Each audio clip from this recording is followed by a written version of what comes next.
we are awaiting the start of the Acton Agua Dulce Unified School District Board of Trustees School Board meeting. It's August 12th, and we're just waiting for them to come back out of closed session. Flag salute and the stability statement, if we could have this text on the statement.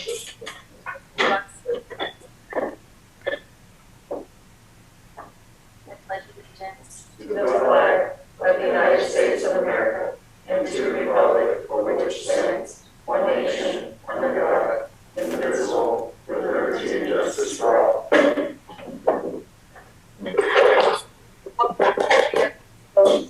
I'll be happy to. When conducting the district's business, we will strive to communicate clearly and concisely with respect for the time of others, to listen objectively, carefully considering the opinions of others, to understand the counterproductive effects of disruptive, demeaning, and intimidating behaviors, to understand and respect district's policy and procedures, and to maintain a respect for the rich history of the district, the efforts of others who have served in the past. Thank you.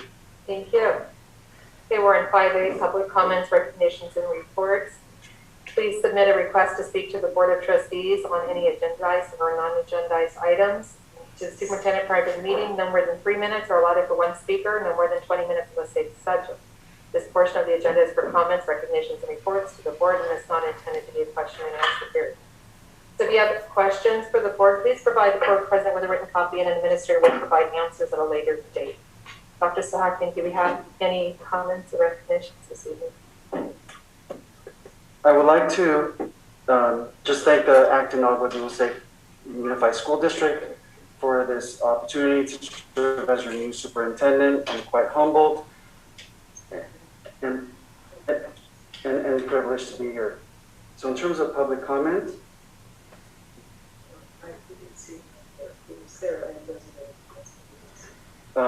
we believe we had one, but we did not see the individual requested for public comment, so I would say not at this time. President Jensen, I would move that this individual comes forward and wishes to make public comment. We would accommodate them at that time with the 3-minute rule. Yes, thank you, Mr. Falscraft, especially when we're online. Thank you. In addition, I'm sorry, Ms. Jensen, I apologize.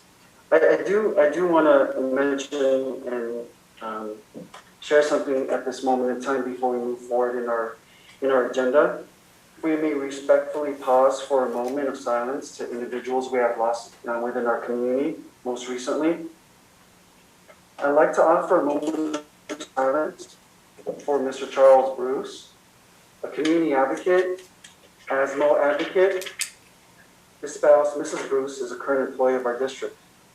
In addition, also, a Vasquez High School alumni, Abraham Cadenas, age 25, passed away most recently. Our condolences, our heartfelt condolences to the Bruce and Cadenas families. If we could go ahead and just pause for a moment of silence. Thank you.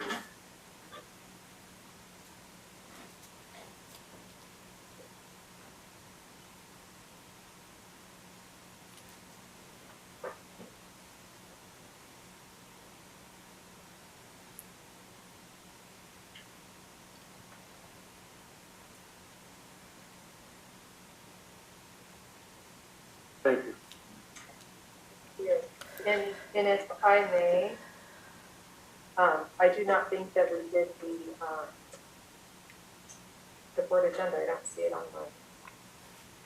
The approval of the agenda. Yes. Okay.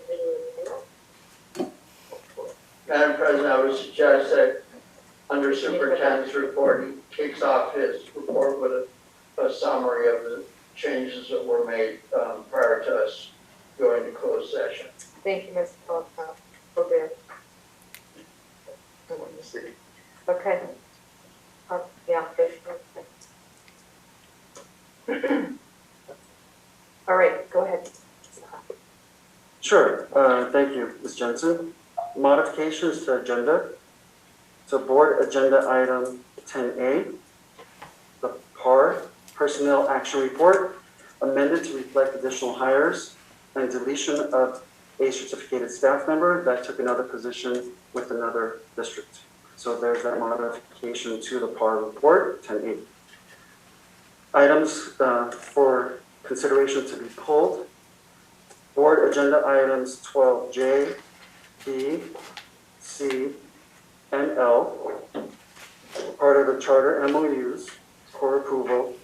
Those four are for Mission, Assurance, CalPAC, and CIA Tech. The four are being pulled, well, perhaps being pulled, as the respective charters have asked for time to review the MOUs internally.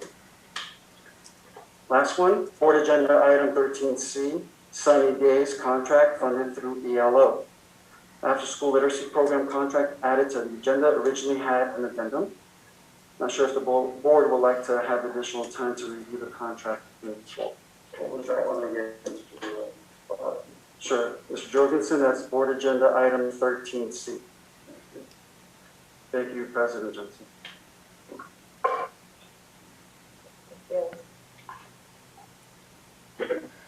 Okay, and then we do not have any recognitions or reports, correct? Correct. Do we have our ADA representative, Mr. Sparks, available?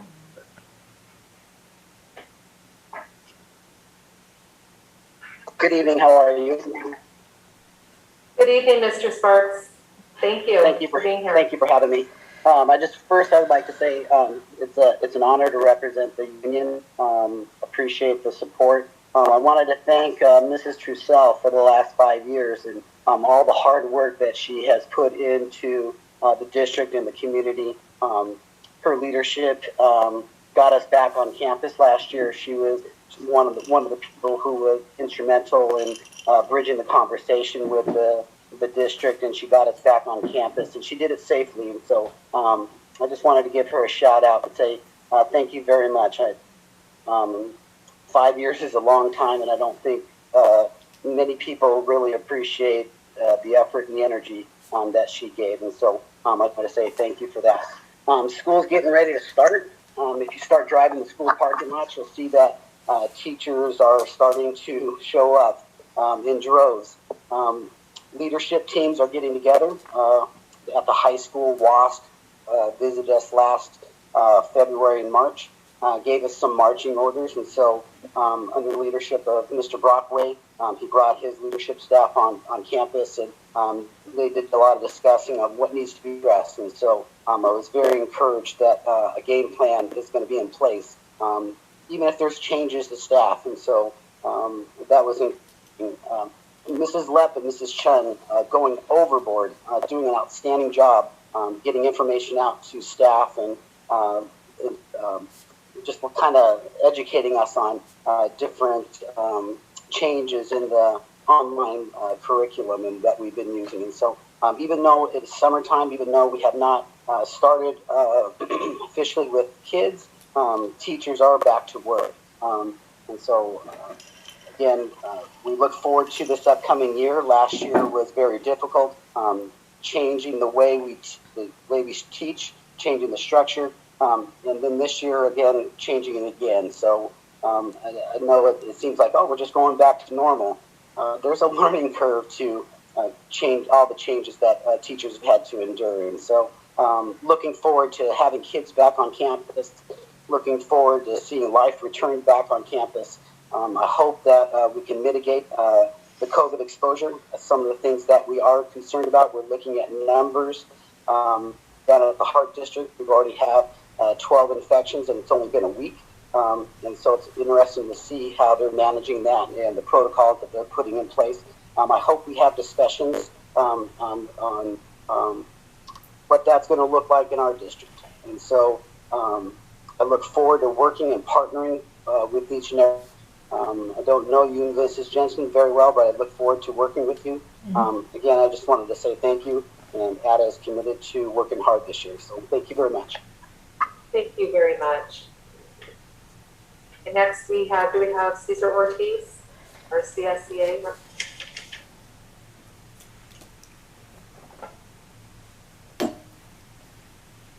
He's not there. Okay. And then we have the Superintendent Gold Standard Report, Dr. Sahata. Thank you, President Jensen. my first board meeting report. I have 4 sections from the gold standard that I'd like to go ahead and address this evening with our community. Student achievement, effective instruction and leadership. The student safety component will be part of the COVID safety agenda item, and community engagement. So with that said, student achievement, excitedly looking into increasing worthwhile opportunities, as well as enhancing an existing college and career going culture here at our district. With that, you'll see that momentarily in my first 100 days superintendent report, onboarding as your new superintendent, some communication and engagement with community stakeholders and former colleagues. A couple of examples for student achievement. I have reached out to AVID, the Program for Advancement via Individual Determination. That's what AVID stands for. It really sets a college and career going pathway for our school sites. I met with Wendy Joyce. She's a partner and engagement manager with AVID for a possible collaboration between AVID as well as our school district. AVID provides a formal school-wide college and career readiness program. They have discussed a tentative proposal and timeline, possibly to bring back to a future board meeting formal presentation. In addition, in the spirit of enhancing opportunities for our students, in particular at Vasquez High School, I met most recently with Antelope Valley College Board President, Mr. Ed Newton, about a possible agreement between our district and AVC to expand opportunities for VHS students. That will look like, in a sense, college courses for our VHS students to get a leg up with college course credits, and that will be in the form of dual enrollment. In addition, to expand our career pathway opportunities for our VHS students, to enhance what's already in place. We have a stellar culinary arts program, TV production.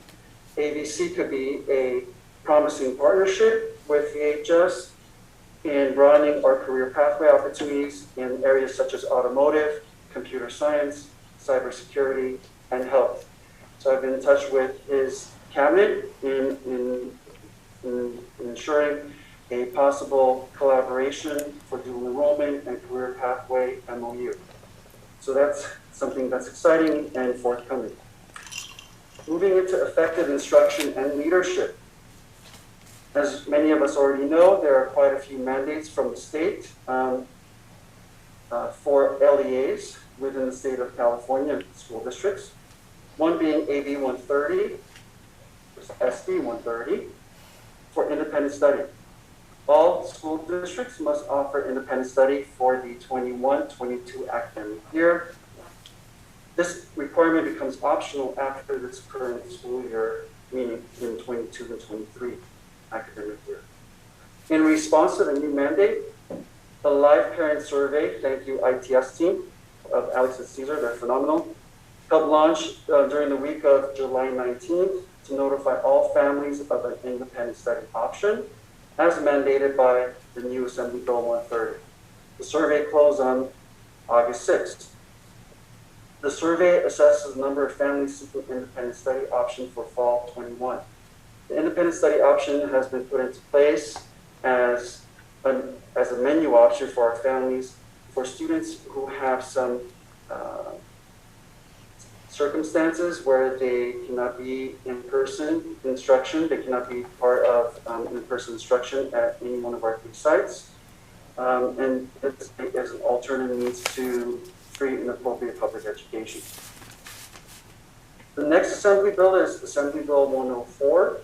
On July 1st, the California governor signed Assembly Bill 104, requiring school districts to implement supplemental policies to help hold students harmless from negative impact of the pandemic during distance learning, particularly on student academic performance. In particular, we were mandated to create a process for parents 9 through 12 to request that students receive a pass or no pass instead of a letter grade during the 2021 academic year. The CSUs, community colleges, and UCs are all on board for accepting no pass or pass grade on student transcripts in the spirit of holding students harmless. Information has gone out on our webpage, social media, as well as Blackboard. And the EHS administration, Mr. Brockway and his team are accepting applications for a grade change all the way through August 20.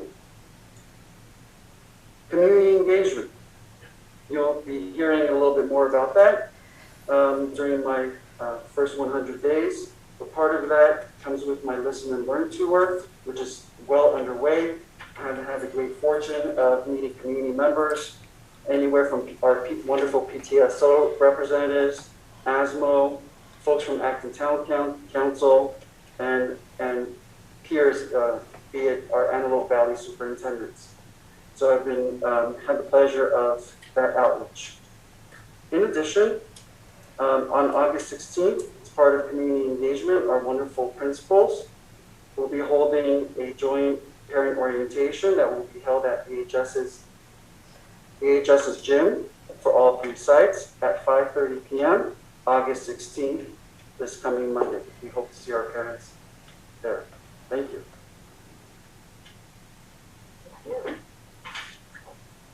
COVID-19 report. Thank you, Ms. Jensen. So I'll start off with, I've been on quite a few calls, like my peers and cabinet members, with LACO as well as LA County Department of Public Health week to week, providing us up-to-date statistics as it relates to COVID cases. New cases reported as of August 11th are 3,498 cases.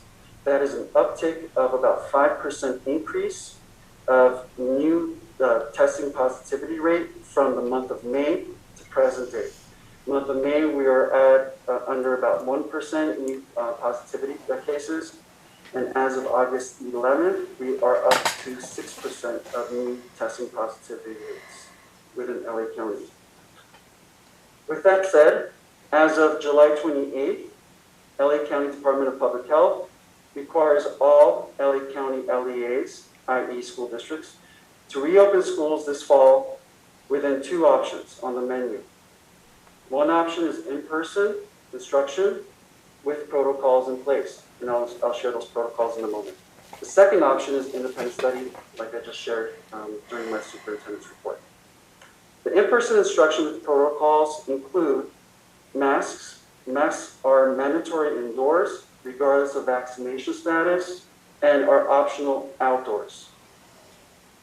Physical distancing, we are very well aware that there were physical distancing requirements of 6 feet. In prior iterations of mandates, then 3 feet. Currently, there is really no social distancing recommendation or mandate by the LA County Department of Public Health. However, from the guidance received from LA County Department of Public Health, they recommend that we do not crowd our hallways with students, we do not overcrowd the cafeteria, that we do not overcrowd the playground, and other areas that our students may congregate. In addition, our district will once again teach and reinforce and promote proper hygiene, hand hygiene, washing hands throughout the day, avoiding touching one's eyes, nose, and mouth unless hands are washed. In addition, as of this week, August 10th, now in effect, there is a shortened modified quarantine for students who might test positive. And this is specifically for our K-12 students, for all LEAs within LA County.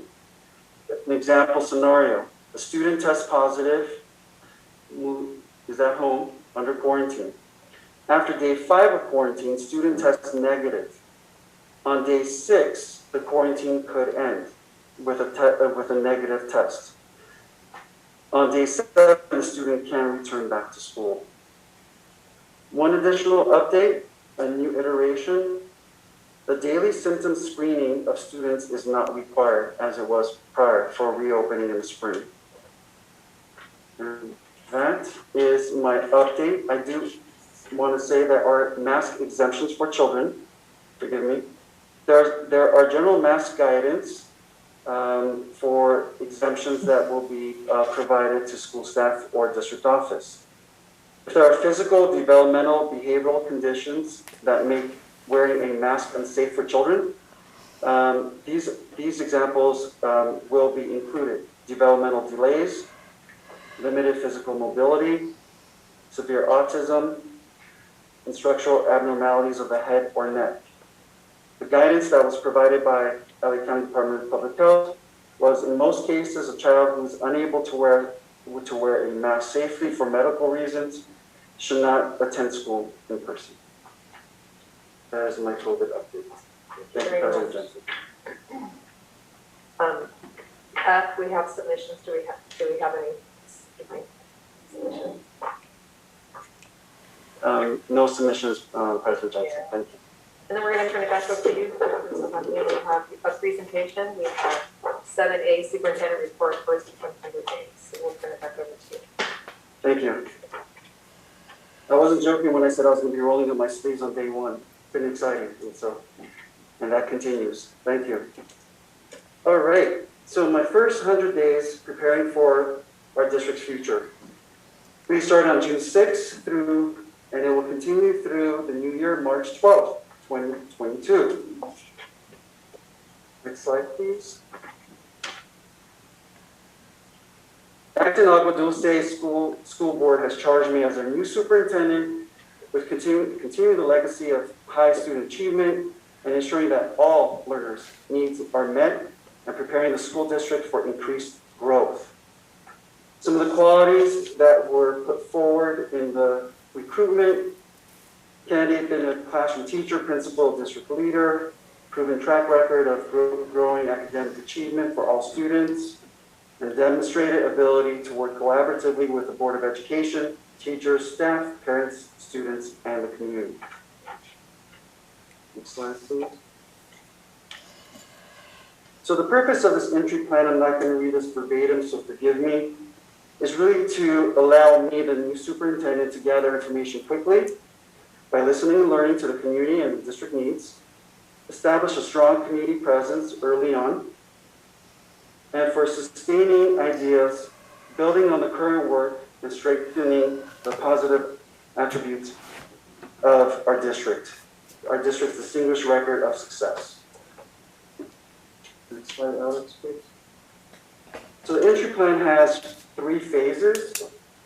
Phase 1 was pre-entry, and that was really my homework prior to the onboarding on July 1st of researching academic data, programs, initiatives that were in place at Acton Agua Dulce Unified so that I could go ahead and be more mindful with my questions during my listen and learn tour.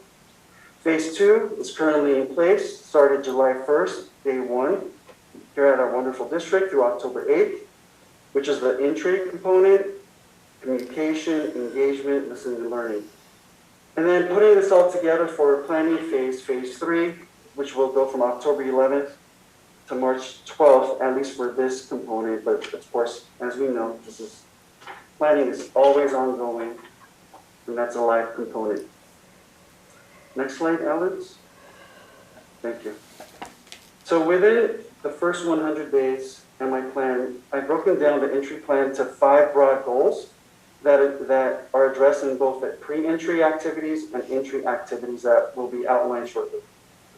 The 5 areas are governance, organizational capacity and alignment, of course, students, and the primary focus is what is good for all children of our district. 4th goal, engagement and communication.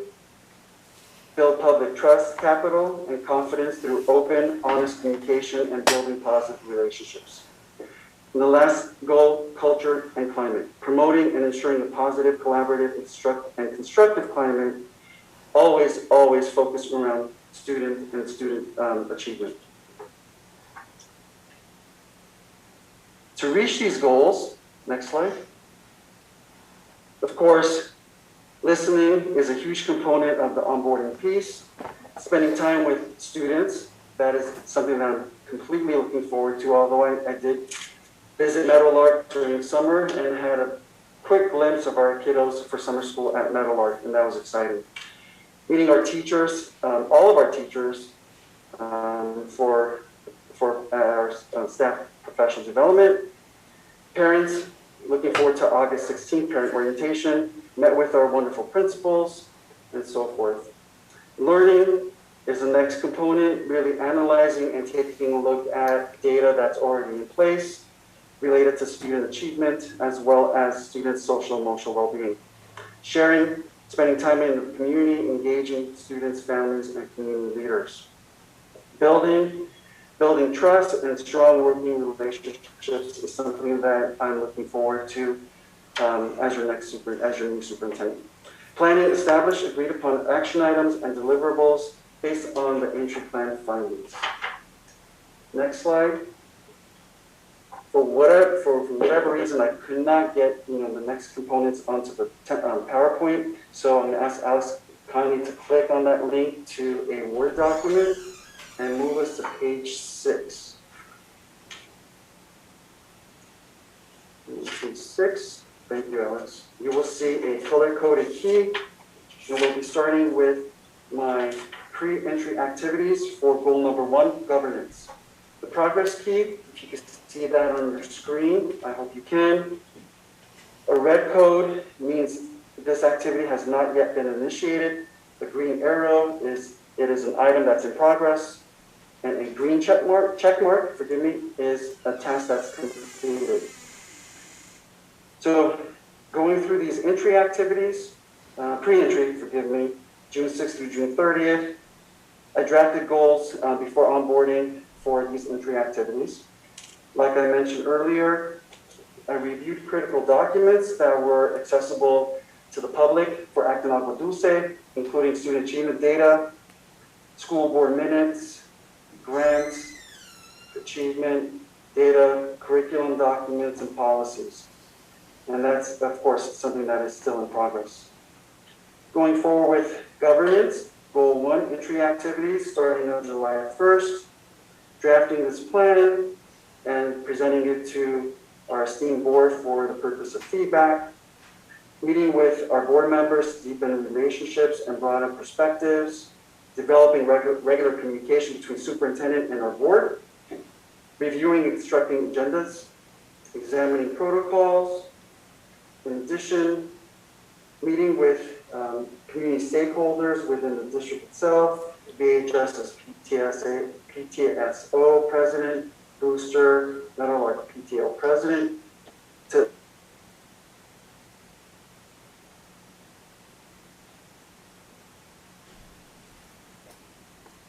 transition. I sent an email to site administrators and all staff of Act in Agua Dulce, introducing myself. Review key district financial materials, budgets, audits, grants, and other documents. Review documents such as employee handbooks, parent-student handbooks, policies, procedures, and manuals, and that's ongoing. Entry activities starting July 1st, met with every principal one-on-one at their home base, at the school site, and seeking their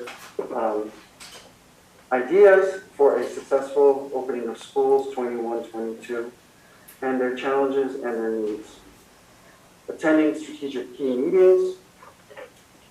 Next page, sir. I'm not going to go through each and every line item here. Reviewing SIPSAs, which are school plans for student achievement. Site visits to schools, understanding the programs that are currently in place. Reviewing systems and processes that guide distribution of resources. And as you can see there on the slide, there are some elements that have not been initiated yet, but it is a work in progress. I also look forward to conducting focus groups with our educators, including support staff, to continue the listen and learn tour. In addition, in this area, is an ongoing effort to initiate contact with education partners, LACO, College of the Canyons, Antelope Valley College, to help support and develop and heighten some of our offerings for our students at Act in Agua Dulce, and that is an ongoing process. Goal number 3, next page. Thank you, Alex. Students. Pre-entry activities starting on June 6th. Again, public information and public data, analyzing patterns in student achievement for Acton Agua Dulce specific, assessing district's expectations for all students, academic success, and commitment to meeting the needs of all of its diverse learners. Entry activities included meeting with our instructional leadership team, Assistant Superintendent of Education Services, Ms. Kimberly Shaw, to discuss and share achievement data, discuss instructional programs, capacity of short and long-term professional development plans, and this is all still ongoing. Meeting with our instructional technology team, that is ongoing, and I look forward to future collaborations in terms of what is our strategic plan for technology. And again, I'm not going to be going through this line item by line item, as you have it for review. Next page, Alex, reviewing and evaluating current enrichment activities such as after-school programs, our district's athletics program, and the like that is ongoing. And also initiate a review of current and state federal grant opportunities that might be open to small districts such as Acton Agua Dulce for expanded funding opportunities, to expand opportunities of programs and initiatives to expand student achievement. Next goal, engagement and communication. Pre-entry activities, contact key stakeholders in the town to introduce myself and establish a working relationship that is ongoing and initiated. And again, send a letter or email communication to staff and families introducing myself. Entry activities for engagement and communication. Assessing the quantity and effectiveness of all existing forms of communication. What's already in place? What are we missing? What forms of communication need to be heightened? Because I come from an old school thought of, if I think I'm communicating enough, it's probably not enough. But communication needs to always be expanded. And so taking a look at the areas that we need to expand. So I thank my executive assistants for supporting me in that, IT, our board, our principals, and our community. Next page, Alex. Outreach to our partners, such as our LA County Sheriff Station, to assess safety needs of our district. That's already been established. Initiate a crisis response communication guide for use by our principals in case of an emergency on campus. That's already been initiated. Other areas, such as a parent-student handbook, to enhance that communication piece is well underway. Thank you, principals, for your updates. Branding and marketing of our district and school site signature programs has not been initiated yet, but it is a top priority of mine as your new superintendent. Goal number 5, and the last goal, culture and climate. Again, pre-entry activities, establishing a working relationship with our school board members, with my school board members.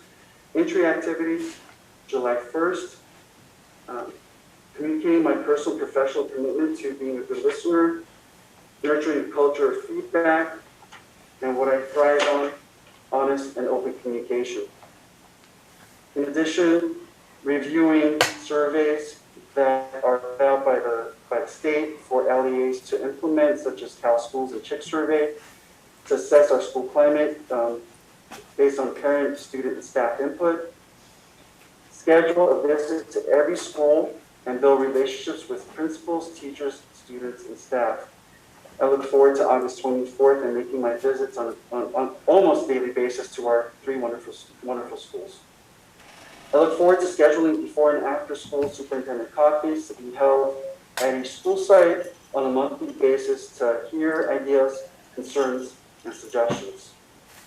I'm in the process of developing a monthly superintendent's newsletter to highlight and showcase all of the wonderful learning that's taking place on our campuses, highlight our wonderful programs, and most importantly, our wonderful teaching staff and our students.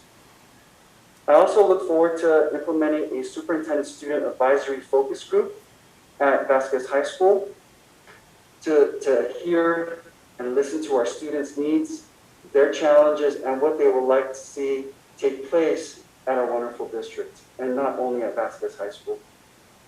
And to develop a system for showcasing their school staff and student successes through our newsletter, updating our website, and building a positive rapport with our local press. And that is the 5 areas that I'd like to present at this point in time. And throughout the academic calendar, I look forward to providing updates on the activities and gaining input and suggestions from the board and from our community. So thank you. Thank you. Thank you, Superintendent. When we did the recruitment, there was a great deal of outreach to the community as to what we were looking for in terms of somebody that would be visible and things. I'm a measurer of, sometimes we talk about career opportunities and the like, and I see that you've already made progress in reaching out. I was always concerned in the past that some of the relationships that we had due to some of our policies, especially with charters and things, were limiting our ability to develop relationships regionally. And I think your experience level with some of, in your past with LACO and some other organizations you've worked for is certainly helpful. The only thing I would ask is that this document is made public in a big way. If it's dropped out of an airplane to every address in the city, I would like that. I would also like to see progress being made with updates. I like details. I like to know. I like COC. I like AV College. I like ROTC. I like details about exactly what's measured.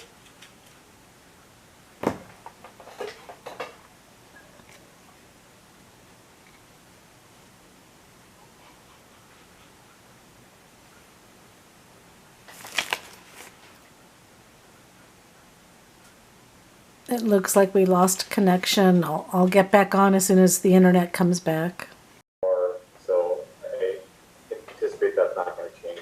But I look forward to see what you're going to do over the next, over this next year, and welcome. Thank you, Mr. Wadsworth. I'm excited. Thank you. So my question is, when are you going to get started? No. I appreciate all your hard work on this and outlining it, giving us a step-by-step sequence to give us some objectives and goals. And like my colleagues have mentioned, that we can track some progress. I think the community will appreciate that. Repeat what Mr. Fallscraft said.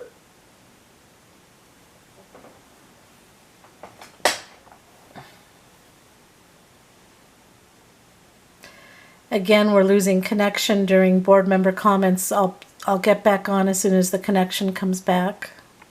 So, in starting off the school year, it's just really been great about getting some information. So thank you so much and welcome aboard. Thank you for the support, President Johnson. Glad to be here, to say the least. So we will go with board comments, Mr. Falcraft.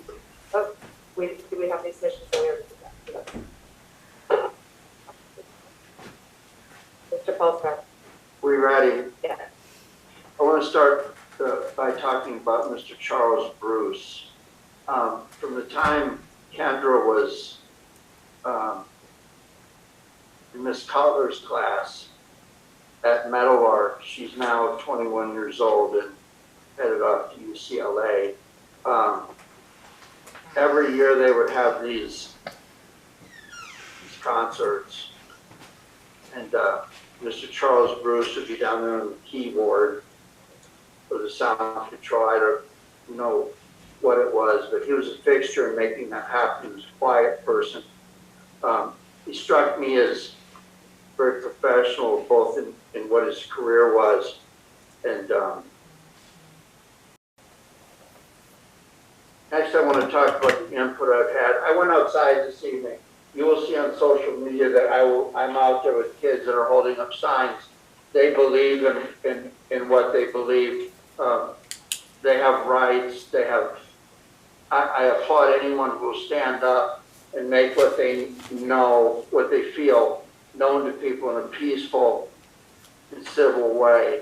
We were outside tonight. Where I come from, and from what I hear, even at work, Haley, outside activities, there are no mask mandates for outside, is that correct? So unless we're all flocked together, which I don't want people touching me anyway, but it would behoove me that if you're having events that the adults are going to be modeling the behaviors that we expect our children to see, some of those activities might actually be outside. That might make sense to me. Think that out and be creative with that. Had a lot of emails. And again, I appreciate your opinion, but the thought from me is this. Our superintendent has just described in his plan, he's had contact with certain individuals. And I would say some of those contacts go back a couple of decades when maybe people were younger in their careers working with each other, and as they advanced in their career in their different organizations, they know that dealing with our superintendent, the one we have now, means you're gonna have somebody dedicated to what they say. They're not gonna embarrass you in the relationship, and they're gonna work hard to be measurable. I might drive around with a flag on the back of my truck or wearing Viking horns or whatever I want to do when I'm out there, but when I'm here, I'm not going to encourage the superintendent to run behaviors up the flagpole that are going to unnecessarily attract attention from oversight agencies, especially the ones that are integral to getting the rubber on the road on some of these programs that we're talking about that put kids in jobs and careers. So I don't believe in just dusting your hands off or turning your head, but at the same time, the superintendent has laid out a plan that is provides some means of continuing education. If we look back, for whatever your belief is, if we look back a year, things were very highly restricted. We couldn't even sit up here. That's not an endorsement that I want to sit up here today, but we couldn't back then. Smile, people, it's okay. But I think we're moving ahead in a way where we'll revisit some of the people who aren't comfortable being in the classroom right now with a day where we can say, yeah, come on back if you feel to do so. I appreciate the superintendent reaching out to people and having conversations. They're sometimes difficult in hearing, what people really believe and what's on their heart. So the emails, expect that the superintendent responds on behalf of the district. If you ever are left without a response, of course, you know how to get a hold of me. The word for today I learned in law class is assault.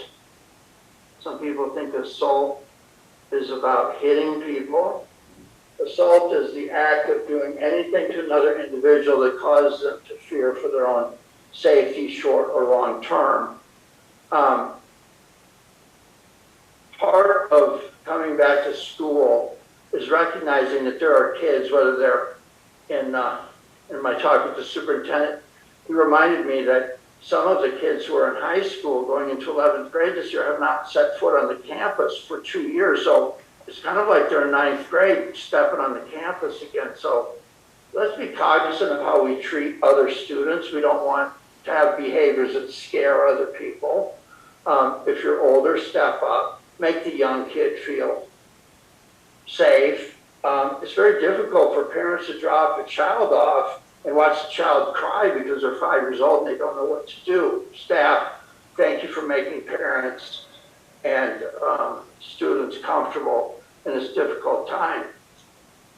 Finally, we're going into a new year, a new school year, and I want to talk a little bit about my board members.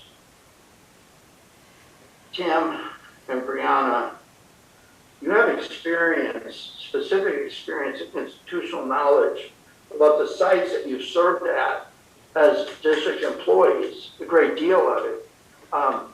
Sometimes when you get on a board with that kind of experience, it's difficult to serve objectively and to use that knowledge that none of the rest of us have. And I applaud you for being able to use that institutional knowledge and to be objective to move things ahead in a positive manner. Callie, you are an educator, you're a curriculum educator. I think we've got a good match between the board president and the superintendent. Chad, you live in a different world of which it's about the shareholders are happy, the product is stellar, and that you meet your objectives budgetarily, operationally, and all that, and I appreciate that. As far as me, I had a very pleasant lunch today of about an hour in which I looked in the mirror and congratulated myself on my very numerous abilities. So, is there something fun? Brianna, take it away, please. Thank you, Ken. You're always a hard act to follow. First and foremost, Mr. Charles Bruce was a man who loved God, who loved his family more than anything. He loved his community and he gave so much of himself and his time serving his community, not just our school, but so many different aspects. He was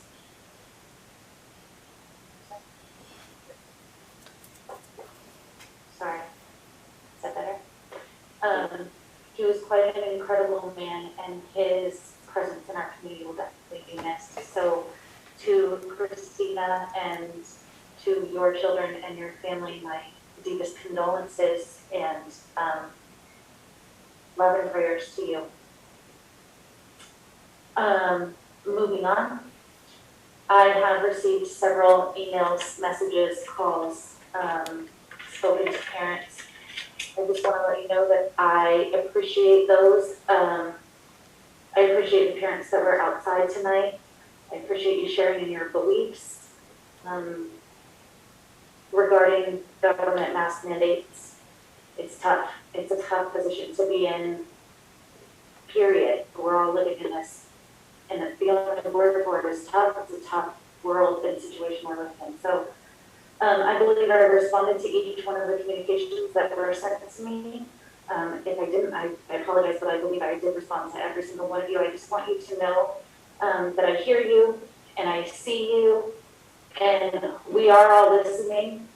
I know sometimes when you're out there, it doesn't feel like the people sitting here are listening. I've been there. But I want to just let you all know that we are listening. We do hear you. We care about the health and welfare of each and every child in our district, along with staff and everybody's families. The health and safety of these kids, both physical and emotional, is the highest on our priority list. So the highest on my priority list. And it is heartbreaking that some parents feel as though their children are being abused at school, and other parents feel that their children's life is going to be in danger while they're at school. When school is supposed to be the safest place for every single student. So we get it and we hear you. That's all I can say about that. I want to thank each and every staff member for getting us through distance learning. There isn't thank you big enough. So thank you for preparing us for the next phase of this pandemic and continuing to learn and grow and change and getting ready for the next steps. Like Mr. Sparks said, I'm looking forward to being back on campus and seeing life back on campus. I'm excited about all the programs and the opportunities coming to our district. I believe the superintendent is going to actually be the one to make all of these things to actually bring them to fruition. So I'm extremely excited about that. I think that's it. Thank you. Good evening. I just wanted to say welcome back to the teachers and staff. It's great to see you guys back at work. Congratulations to Mr. Sparks becoming the new ADA president. That's a good fit, I think. Not much I can follow up after Ken with what he has to say. Thank you for the kind words that you said, Ken. To the parents out there that emailed this week, I've read your emails, I've heard them. I typically will not respond to them. I'll allow the superintendent to do the responding. If for some reason you're not getting a response, by all means, you can get a hold of me, and I'll make sure that you get that response you're looking for. It was great to see everybody out there protesting tonight. It's your right to civilly protest and show what you believe in. That was really great to see the kids and the parents out there. Hopefully going forward, we'll get rid of this COVID stuff and we can get rid of these masks. I don't think anybody likes them, but unfortunately we have rules we have to abide by. Because it's the society that we live in. So we have rules and we have laws, and that's what we do. We keep things civil. Aside from that, I think I'm just going to keep it brief tonight. Tim, your turn. Thank you. Good evening, everybody. First up, I want to extend my best wishes for the Bruce family. They're not someone that I am quite familiar with, but I've heard stories about them and about Mr. Bruce, and so I want to certainly extend my heartfelt condolences to the family. I do want to address about Abraham Godinez. Abraham Godinez was a student at Vasquez while I was there. I enjoyed him in my class. He was the life of every classroom. A teacher would love him because he was good and he was disruptive in every way. But he was also a strong student community member on the campus. He was engaged with football and boys soccer. After graduation, he went on to serve our country in the United States Marines. So as a veteran, I salute him for that. He has a lot of friends throughout the community. He returned back to Acton after he separated and secured a home here in Acton and lived locally and came back, and he's just a positive thing that produced the best that's produced. And my heart and condolences go out to the Abraham Godinez family. Number two, I want to congratulate Coach Sparks for selection and to represent our certificated employees. They are a key element to our success in engaging our students, and being a past president of that when I was teaching, I know it's an important job and you'll do well, and I wish you the best. We look forward to some great opportunities from you as regards to our adult teachers. Moving on, we were in long distance learning and we had a lot of things going on, and the superintendent made about recognizing student achievement. I became aware of that we had some students, even though they were distance learning, they were studying and preparing for their AP test. And we had some significant achievements in scores with regards to some of our students at the high school. And if you could, at our next board meeting, check with our AP instructors and look at those scores, because I want to recognize those students. To do that on a distance learning capacity and still score well, I think that's exceptional. It's a tribute to our teachers and the hard work that our students put forward.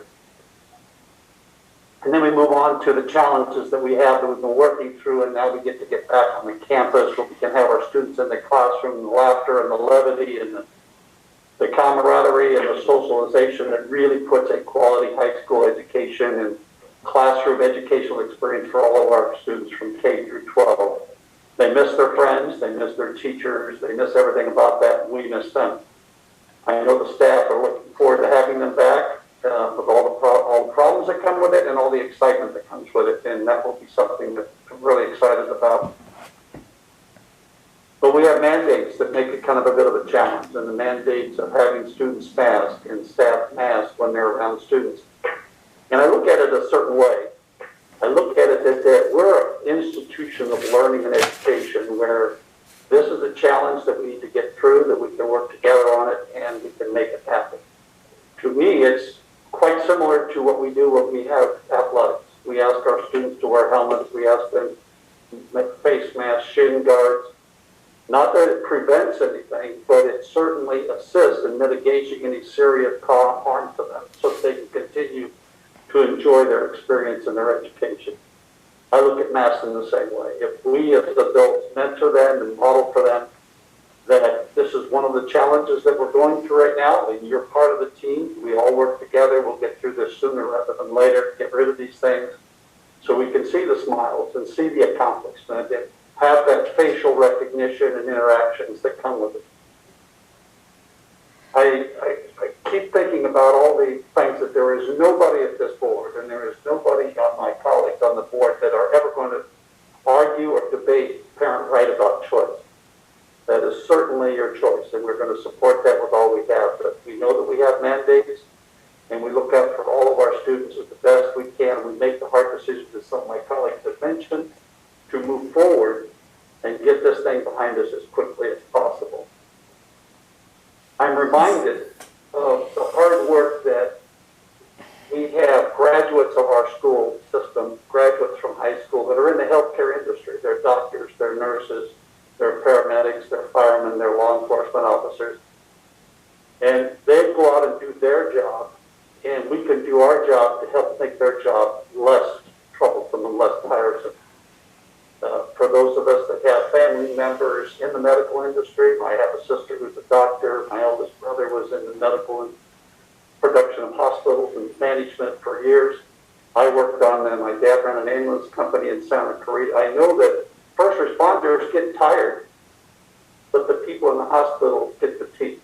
And so whatever we can do in the community and our society to make their job a little less cumbersome and tiresome, I think wearing a mask is something, it's one of those mandates that we can work with and survive and move forward. And my last comment is about when I was discussing up with my nephews and my great nephews up in Lodi this last week, and they were getting ready to go to school because they're already in school. And I asked them where their masks were, and they had them right there in their pockets. And the whole interaction was like I had shared with them about their grandfather, my dad. And he used to say, well, make it it's not a have to. You don't have to wear your mask. You get to wear your mask. Have that mindset that I'm part of a team that's going to resolve this problem, do my little bit that I can, and I'm going to help it out in some way. And I think it's a great learning opportunity. It's an opportunity for us to work together as a team, make it happen, and we'll get this thing behind us by the end of the school year so that by graduation time we don't have to talk, so we don't have to wear masks, so we can get this under control. Students are our sole focus, our safety and sole focus is on our students. That comes second, we come third. And we want to make sure that we get off to a great start. Superintendent Dr. Sahakian, welcome aboard. You've got a great job in front of you, but you are coming into a district that has a lot of rich traditions, and I look forward to all the hard work that you're going to do, and congratulations. Thank you. Thank you. First, I'd like to just give my sympathy to people that have lost people in their families, and that's a hard time. And so our thoughts and prayers are with you. And that I hope you can just feel the love and support of our community at this really difficult time. I want to welcome Dr. Sahakian again. Just great to have you aboard. I can see your vision and where you want to go with our district, and I know you're going to take us to some great heights. So I appreciate that. Excited to have teachers back and back to school. It's such an exciting time. I still get really excited when I go to Target and I see all the school supplies in bins. I still have that in the teacher in me that I love markers and things like that. So I get pretty excited this time of year because it's great always to see students. And we did receive a lot of emails. I did have some dear friends, and you know who you are, and people that I love and adore that were picketing this evening. And I'm sorry that I was running late because we are back to school where I work, and so things are a little bit crazy right now. But I do want you to know that we do hear you, and we respect your thoughts and what your beliefs are. But I think there was some confusion about what it is actually a mandate, that somehow we were getting some emails asking us to change the policy and to be strong and to do what's right by students. And I can tell you that this board really does do its very best every day, dedicating our time and for our community, that safety is our number one concern, and that student learning and achievement is in their social and well-being is also in the forefront of what we do and what we try to support here. So personal opinions, mine does not matter what mine are about masks, whether I support or I don't. I am an educator, so I'm somewhat of a rule follower. And so I just think that I can just tell you this, and I don't like to talk about my other district because when I'm here, I belong to the Acton Dulce School District. But I can tell you that I had the privilege, and I say it's a privilege, of going to school sites last week, and I've been in several school sites. We have a huge district, and I can tell you those kids were very excited and happy to be at school. And it didn't appear, and I did see hundreds of students coming to school, and they were just happy to be at school. It didn't seem that the mask was really bothering them too much. And that's easy to say when they're arriving on their first few days of school, and I understand that. But just a reminder that we will have breaks for them to go outside. Thankfully, that has changed. And that's not what was happening in the very beginning when they had to wear masks. Going outside, taking breaks, and doing those things. I think we will make sure that we do our best to give them lots of breaks as much as possible. We don't mean all day because we have to learn, but to get breaks for masks and things like that. So know that we do care about your students greatly. We want our community. This is a time that we really need to be united and do our best to work together for the sake of our students, because there's a lot. I will tell you personally, this has been an emotional roller coaster for, I guess, 2 years. It seems like eternity, but this time last year, we thought we were coming back to school. Plans were in place, and then suddenly we were not able to return to school, so plans were quickly changing. And, we were really looking forward to returning this year without masks and getting back to normal. And, it's going to be a while before we know what normal is again, but we have learned a lot of things, and our students did learn a lot of things, and resilience is one of them, and being flexible and having an open mindset, and all of those things are important during this time. So information is coming quickly. So I would just ask that during this time, you hear a lot of people asking people to extend grace to one another. We ask parents to have grace and extend grace to teachers and staff, and we ask teachers to extend grace to families and students, because we don't always know what people are going through, and we've had people that have lost family members, and so sometimes our opinions are such, and then sometimes we have the other side where we've lost people that we love due to this horrible disease and this pandemic. So we need to be respectful of everyone, no matter what their opinions are. At the end of the day, we just have to make sure that we work together so that our students are able to learn. We have tried our best as far as retraining with masks, or there's independent study program. We really would love our students to be in the classrooms and enjoying each other and learning and being part of their classroom. But of course, that's everyone's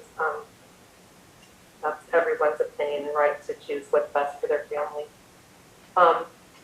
So please be patient as our staff sends out plans and posts things, and please go to the website, because things are changing all the time, and that's no one's fault, and it's certainly not our superintendent or his staff's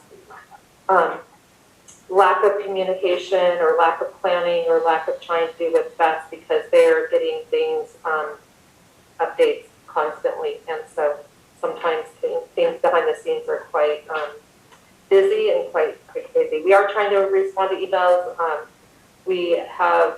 We're leaving that up to the superintendent. We do read your emails. We do ponder what you say and think about things, but we are asking him to follow up and so that he's able to have the message and follow the policy that we've been given. So we welcome you back to school, kids. We're excited to see you. We hope you're excited to see your friends. I know some of you went back a little bit in the spring, but hopefully you're going to just love coming back to school. Your teachers are getting ready. We appreciate our school staff and our teachers. We're looking forward to having you back in the classroom and enjoying some professional development that's been fun for you. So it's going to be a great year no matter what happens. So, and we'll always do our best. So thank you. Next, we have 9A, the approval of the consent calendar items. I believe that we have items 8A through 8I as submitted. Can we get someone to make a motion? I've made the motion. Tim second. Is there any discussion?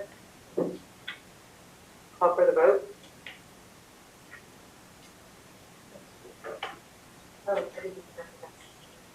We'll continue on.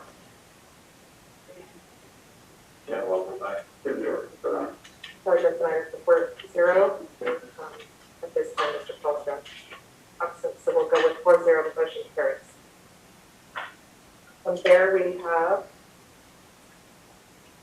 10A, the personnel action report. And we need to approve this. Do you have any comments, Dr. Singh? I don't have any comments at this juncture. You know, we do have our wonderful Assistant Superintendent for Business Services, Mr. Mirza, on the call in case there are any questions, as well as Kim Shaw, our Assistant Superintendent for overseeing HR services. There were just a few changes to the report, correct? Correct. Okay. Do we have the position, or we don't need names, just the position? Miss consent calendar. Yes.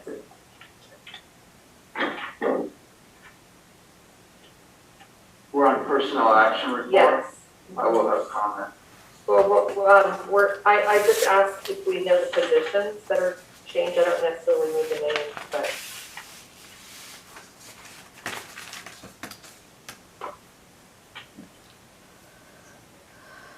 We're checking that at this Okay, moment. we'll start with Okay. comments. How about that? We'll come back to it. Sure. Okay. Mr. Falsgrove. Okay, first off, when it comes to teacher resignations, the one at Meadowlark, stellar teacher, stellar, reaches everyone top to bottom. You should talk to me about staying immediately. The middle school, in addition to the work you did in the classroom, we had a arts and drama class starting out there, and I was personally looking forward to this year's rendition of Romeo and Juliet. Hate to see you go as well. I do have a question about process, and I'm going to be as delicate as I can be with this.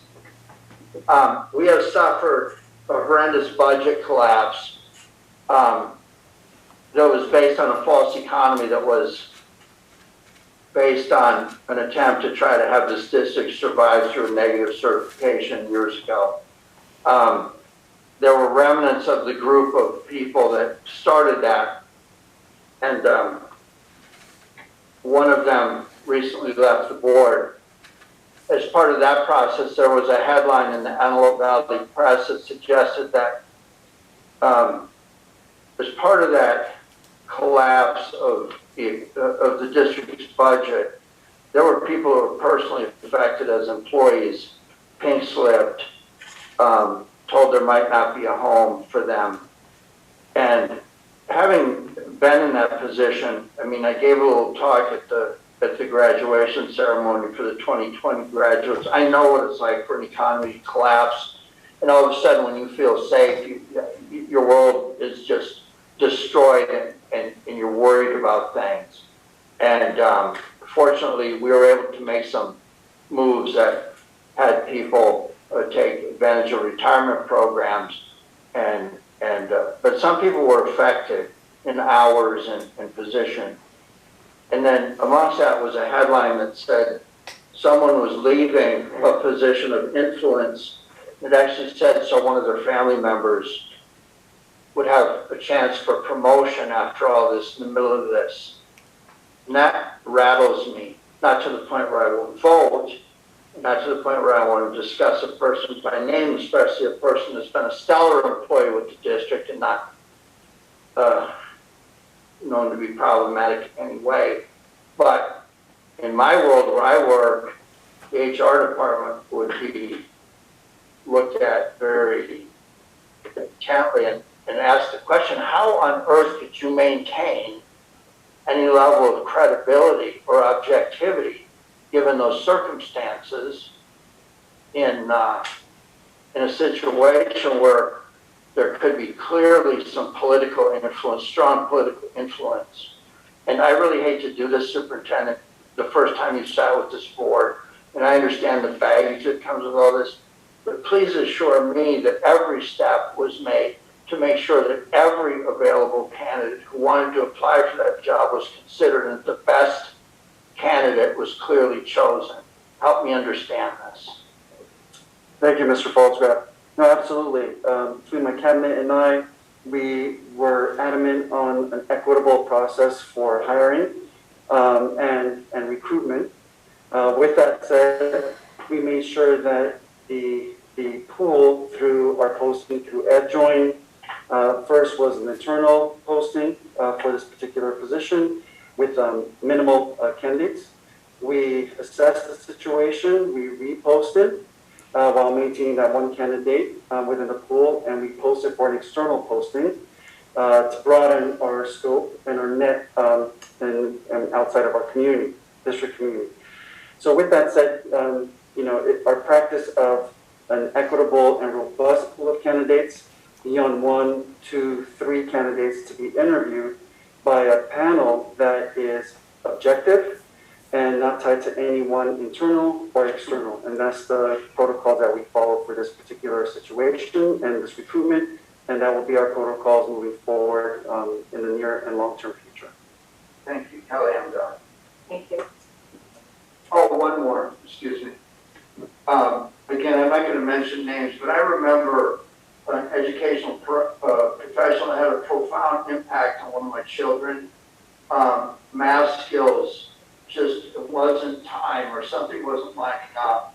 And I know this individual to be, I recall being really good at coming in and remedially providing solutions, maybe that should have been provided at the onset. I don't understand in the math world today, in the education world, why we run people through Algebra 1, Algebra 2, geometry, and then when they're in the 10th and 11th grade, say, now that you failed, let's go back and start in the beginning and have it put you in a way that you will understand it.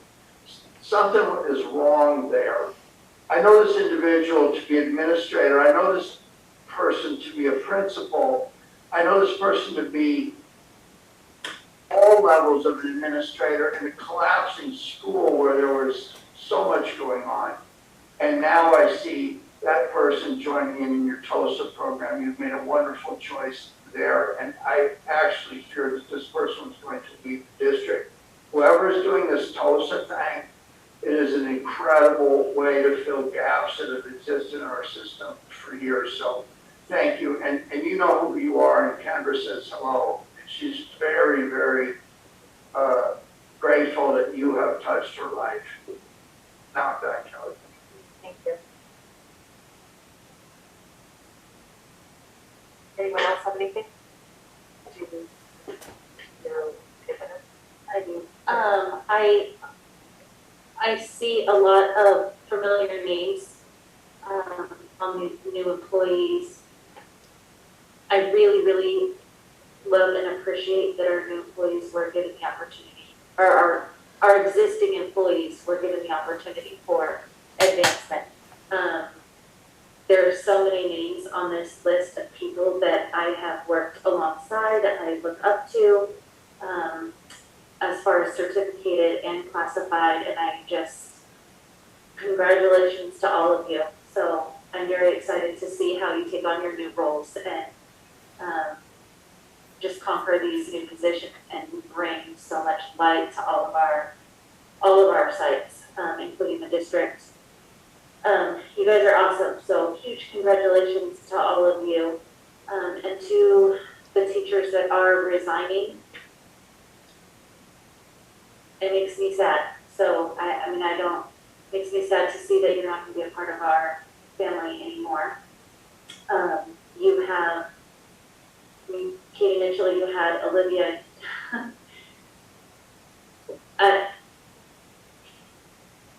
Thank you for being the teacher that you are, and I wish all three of you, Angeline, Katie, and Christine, good luck in your next adventure.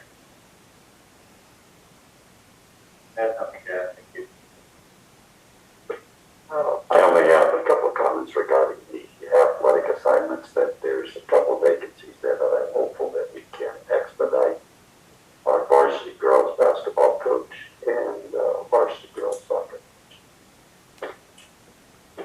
Thank you. And just really quick, well, first I think I want to thank Mrs. Shaw, because this is pages of going through the HR process of hiring and resignations and all of that going on. So thank you, Mrs. Shaw, because this is a lot of work.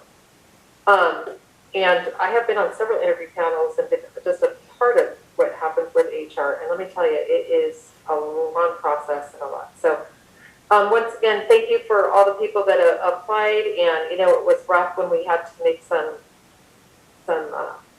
tough decisions about budget and whatnot. But it's great to see, I'm excited to see some of these names of people that I've known for a few years. And it's so great to see that they have some new positions. And I have seen some of them personally, and it's really great to see.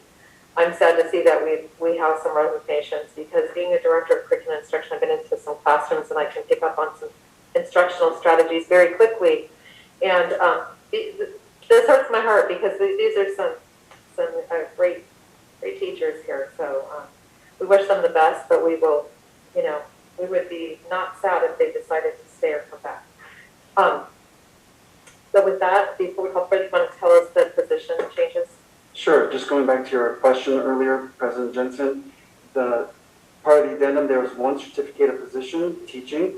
Unfortunately, the candidate declined the offer of employment, so that was a deletion, and then one added resignation to the list, hence the addendum to the PAR report. Thank you. All right, let's call for the vote. Before I cast my vote, it's a reminder that I have input to one employee, and that is the superintendent. The superintendent is responsible for all employees. My comments, my personal comments of congratulations and respect to the employees are what they are.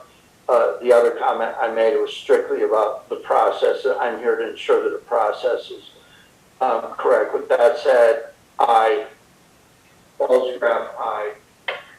Hold on a second. I don't think we moved it in. I apologize. If someone move it in. I'll move it in. Thank you, Ken. I'll second. Brianna, second. Thank you. I am sorry. So Ken, you voted yes? Graf, I. Ken Wadsworth, aye. Kelly Jensen, I have to 5-0. I'm sorry, you guys. Thank you. And for 11A, we have delete distance learning board policy 6157. So it's recommended that we delete this policy. Can I get someone to move this in, please? Yeah. Thank you, Chad. Any discussion? Call for the vote. Deletion, Graf, I. Kelly Jensen, I have to 5-0. Motion carries.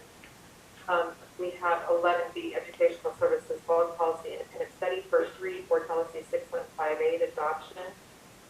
Dr. Sahakian. Sure. Just given the new elements for independent study based on AB 130, CSBA back in July has provided some new language to be added as an addendum to the existing independent study policy to include a 21-22 independent study option in lieu of in-person instruction as an optional basic option for our students and our families to decide upon. And this was something that was provided to our board in terms of the CSBA copy for a first read. I do know that we didn't have ample time to review that, but this is something that could be brought back perhaps to the August 26th board meeting. But I do know that the sooner that we adopt the independent study policy, it would be better, it would behoove us to adopt it by at least August 26th, but that would allow our board to review one second time. Thank you. Okay, so that doesn't require an action at this time, correct? Correct. Yes. First read. See, we had educational services administrative regulation independent study for. Hang on just a second. Would we have comment? If you want. Yes, please. Well, the first thing I noticed in your first meeting is the part that's available. I come from an organization that has a lot of memos, fiscal justifications, and things built in. One of my frustrations here over the years is I understand there's limited staff, limited resources. When the public is looking at something and you get that kind of a description on the agenda for everybody to see, it gives people decision-making points, and I will further compliment you that nothing in there steers you to believe one thing or another. It's written very objectively, so thank you. Any other comments? Okay, then we have C, Educational Service, Administrative Regulation, Independent Study, First Read, AR 6158, adoption. Dr. Sahafi. Right, just to thank you, President Jensen. Just as I mentioned for 11B, our board policy for the AR for independent study really outlines the parameters for independent study as outlined by CSBA's recommendations of July of this year for the adoption of the new independent study language for specifically 21-22 as an option alternative to in-person instruction. And that again, in conjunction with 11B, board policy, independent study, that's something that was for a first read this afternoon that could be brought back for the 26th as well. Thank you. Thank you for bringing that back. Okay, next we have Charter Services. We have 12A, Action on Dulce USP, reviewing charter school matrix. Can we get someone to move this in?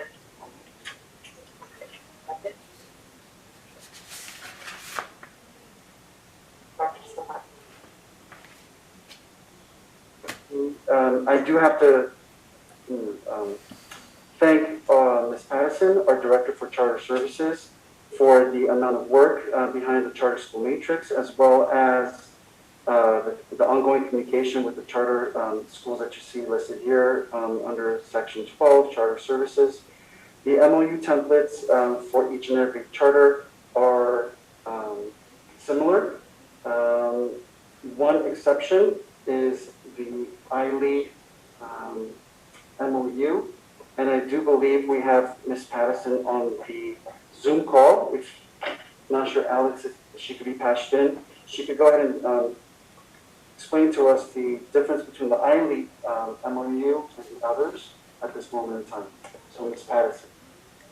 Good evening, board members and community. This is Mrs. Patterson. I'm the Director of Charter Services for Acton Agua Dulce Unified School Districts. I'll start with the review of the charter matrix. The matrix is essentially an update to the matrix that we are currently using when we review charters for renewal and when we review charters who are trying to establish new charters. The matrix that we're using is one that was created through a partnership with a number of authorizing agencies such as CARSNet, FICMAT, different county boards of education. And what this matrix does is it expands on what our current matrix was, and it includes many of the current requirements for petitions to be evaluated. So this is what we would be using when we have our new petitions or when we have any of the renewals coming up.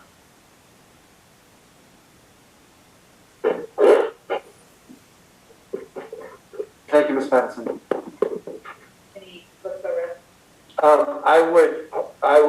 I think I'm hearing in here, we've had this matrix for a while. I think that at some point when Ms. Patterson come on, she was interested that we be considering the county matrix, the LACO matrix of the charters that go directly to the county. I think that to be the case.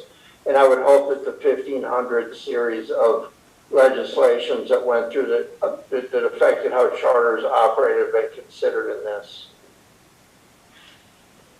Yes, the consideration has been made for how we evaluate the charters and what exactly we need to be looking for when we approve charters, annual goals, measurable outcomes. All of these things have been established as best practices for authorizers and of charters. Thank you. Anyone else? Yeah, so just to reaffirm, this matrix is, we got a lot of discussion over the past year and a half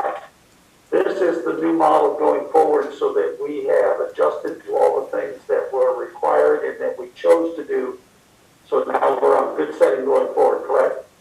Correct. Thank you. Thank you. I did look at the matrix, and I had the pleasure or displeasure of going through some of that. Because boy, you're going to be really busy. I saw all of the red. Yes. So do not think I am overlooking all the red that you're going to be dealing with and all the changes. So thank you, because I know that's going to be a big task to go over that full matrix. So, but I do like it. I think it's more robust. It's improving student learning, and it's really looking at the subgroups and aligning the LCAP. And you know, you've heard our comments, my comments in the past when other charters have come and brought things to the school board. And, you know, I'm always kind of nervous when we start talking about MTSS and looking at students. And I think this is going to maybe not be perfect, but it's going to help us make people more accountable to our students and make things more measurable. So thank you, because I can't imagine doing that for this many charter schools. So you have a big job. So I appreciate you. Thank you so much. Thank you. All right. So if we could call for the vote. This is Charter Services, item A, Falls Graph I. Tim Jordan. Kelly Jensen, aye. That's a 5-0 vote. Motion carries. Thank you. We have full B and C, correct? I want to make sure I'm doing the right ones. Correct. Okay, so we're on D. Operational memorandum of understanding between Compass Charter and Acton Agua Dulce School District. So I'll turn it over to Dr. Sahakian. So let's wait. Let's make a motion. Let's put it in. Get so moved. Okay. Can I get some second? Turn it over to you. Sure. As far as the Compass Charter goes in terms of updates for the MOU, there's alignment, there's replication between Compass and others that you see under section 12. Would you like Ms. Patterson to share some of the updates, generally speaking, to the MOUs, or would you like to go through each and every one of the MOUs? Ms. Jensen? Yes. And what I see is there's two models here. There's an in-boundary charter, and there are other charters that are not within boundaries, that are online, virtual, or whatever. I've looked at this. You know how I know charters. I've looked at them. They all seem to be replicated, which doesn't surprise me, because the oversight requirements and the matrix all match up. I'm interested in hearing just generally, are there associations with one charter being listed as one thing, and then having a sister organization or a management organization somehow intertwined but separately identified within this list of schools? So say, for example, is Compass associated to another charter in here in any way that anybody knows of? That's just an example I'm using. I want to exclude iLead Agua Dulce, not their hybrid, but iLead Agua Dulce. I want to pull that one for separate discussion. But to your knowledge, is there any replication of, say, I've got back of house person that's finance director servicing one or more of these different charters that are listed here for these MOUs? Do you know that to be the case, anyone? Go ahead, Ms. Patterson, I'll defer to you. All of the charters that we have listed are independent of each other, that you mentioned, excluding iLead. So their MOUs aren't, what I'll say, dependent on any other MOU of any other charter. So again, to your knowledge, I don't expect you to be the Federal Bureau of Investigation, because I have to be that myself when it came to charter sometimes. You are not aware of that one charter that's listed up here and another charter that's listed up here behind the scenes has a back of house organization that's double billing, in other words, to one charter and off to another, and we've got boards of directors that are double dipping into any of this stuff. To your knowledge, that does not exist on this list. No. Not to my knowledge.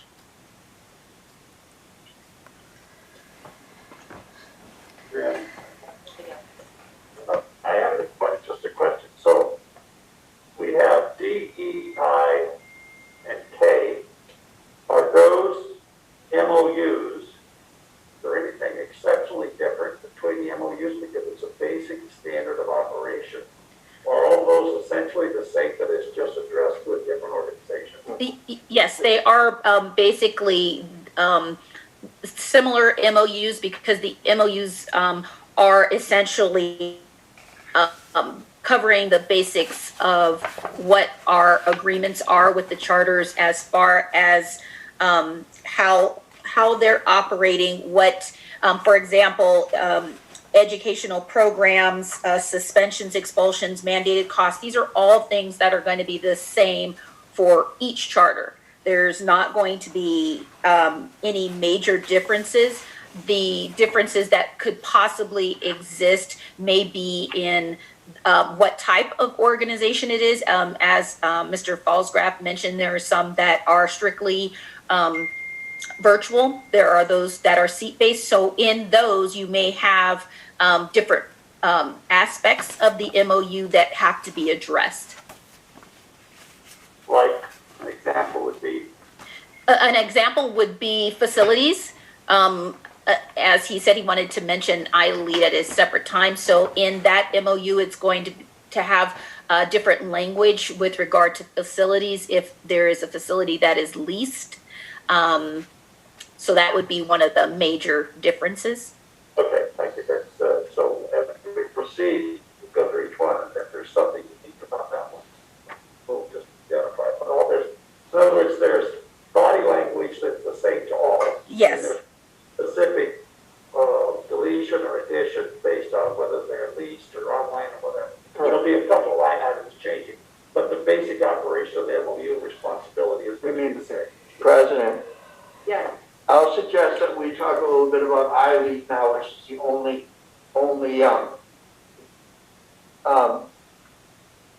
in-boundary seat-based charter that we have, is my understanding. So no longer are the days where we have empty rooms being rented out by charters over here.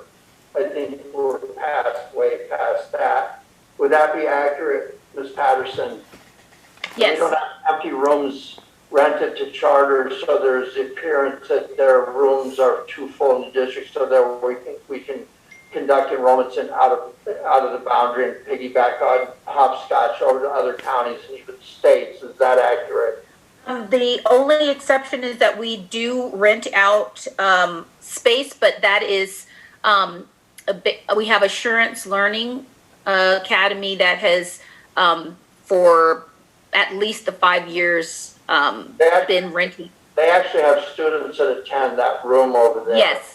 Yeah, so that's not what I'm describing. I'm describing empty rooms, dusty rooms that were being used in the past. I don't imagine you know too much about this because this was happening prior to you. But your knowledge outside of assurance, I'm going to have a question at some point if assurance is related to mission somehow. But that said, we'll leave that one alone for now. I-LEAD is the only seat-based, besides Assurance Learning Academy, that has actual students on there. So to that point, first, broadly across all of these, are we supplying, and supplying means I have a speech language pathologist, I have an OT, are we supplying any actual special education services to any of these charters? No. Okay. Now, are we by practice or inference providing direction in special education to any of these charters? No.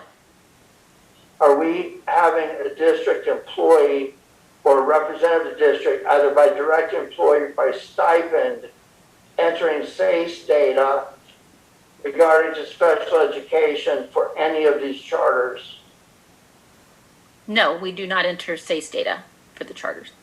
Superintendent, please make sure that is the case, because by inference, that would suggest that you're ultimately responsible for the main reporting mechanism for compliance and funding. So I really want that to be clear. So the district is not, I've heard this story before years ago, and when one of the charters collapsed, there's things that happened in the back room that were hundreds of thousands of dollars that took money away from our students. And this is outside the funding collapse. So I put that on the table for the 50th time in the last, I don't know how long. The final question I have, which is about the seat-based things, please tell me that the fee for facilities is not based on a percentage of the ADA. That is a flat fee negotiated between the charter and the district.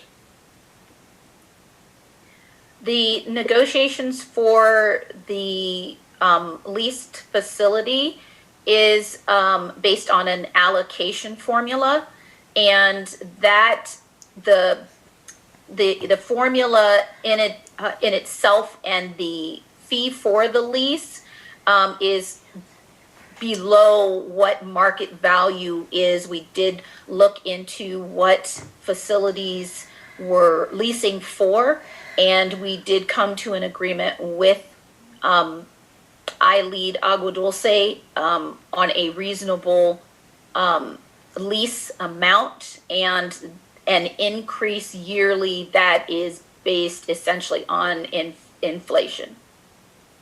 Okay, so the slope here, the slippery slope that everyone may not understand is 1507.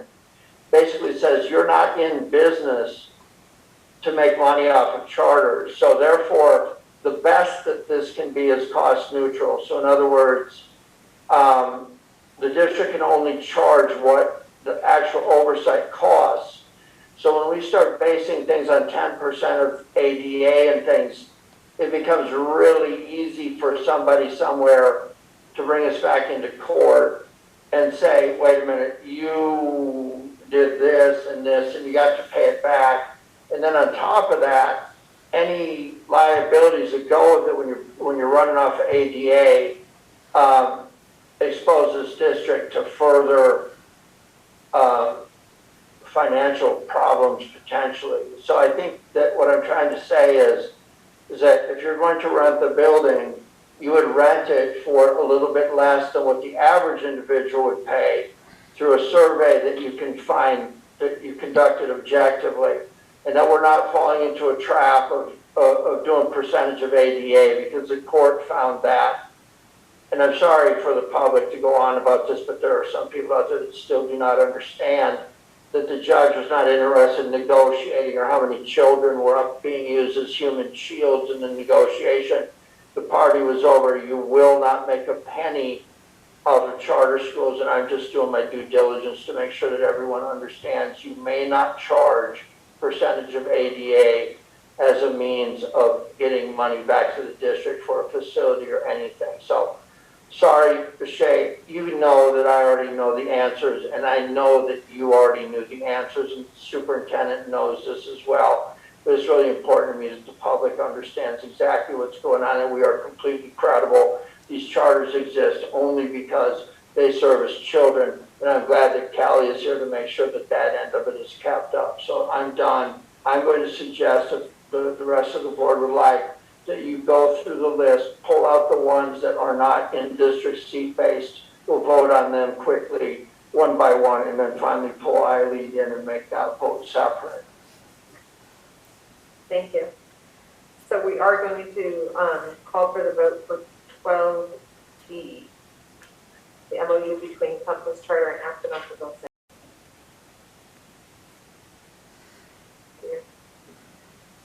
Yes. Texani, yes. Tim Jorgensen, yes. Kelly Jensen, yes. Thank you. Motion carries. We have 12E, the operational memorandum of understanding between Empower Charter School and Acton Agua Dulce Unified School District. Can I get someone to move this in? Then, I'll second. Any comments? I don't think we have any comments. Call for the vote. Paul Strap, aye. Ken Wonders, aye. Tim Jorgensen, aye. Kelly Jensen, aye. Motion carries. Thank you. F, operational memorandum of understanding between Iley Aqua Dulce Charter School and Acton Aqua Dulce Unified School District. Can I get someone to? I'll move that in. Okay. In a second. Do you have any comments, Mr. Bozo, or anyone else? No, Okay, let's call for the vote. Paul Draft, aye. Texani, aye. Tim Jordan, so Kelly Jensen, aye. That's 5-0 vote, motion carries. We have 12G, operational memorandum of understanding between Hybrid Charter School and Acton Aqua Dulce Unified School District. I'll move that in. Thank you. Tim, second. Call for the vote. Paul Draft, aye. Texani, aye. Tim Jordan. Kelly Jensen, aye. Motion carries. We have 12H, operational memorandum of understanding between Iley Online Charter School and Acton Aqua Dulce Unified School District. I'll move that in.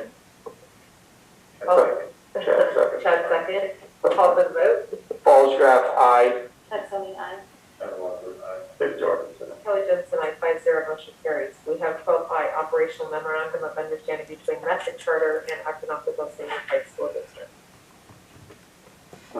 Tim will move that in. I'll second. Brianna will second. Call for the vote. Paul Draft, aye. Texani, aye. Tim Jordan, so Kelly Jensen, aye. 5-0, motion carries. We pulled J, correct? Yeah, cool. And we have 12K, operational memorandum of understanding between OSY Charter School and the Acton Aqua Dulce Unified School District. Chad, second. Call for the vote. Paul Draft, aye. Texani, aye. Tim Jordan, so Kelly Jensen, aye. 5-0, motion carries. We are up, and we pulled L, correct? Correct. Just double checking. 13A, resolution 2021-2022.01, declaring unstable, obsolete, or no longer needed equipment. I'll move that in. Chad, second. Any comments? I've never seen this truck where it comes from. Tim, you're talking 10 years ago on that. Well, I've been here 18 years, I've never seen that truck. That's a sad looking truck, too. It's a sad looking truck, It is. yes. Hopefully we'll go. I saw that truck and I said, what? Yes, definitely obsolete. All right, let's call for the vote. Paul Draft, aye. Texani, aye. Tim Jordan, so Kelly Jensen, aye. 5-0. We have, and motion carries. 13B, approval of preschool program.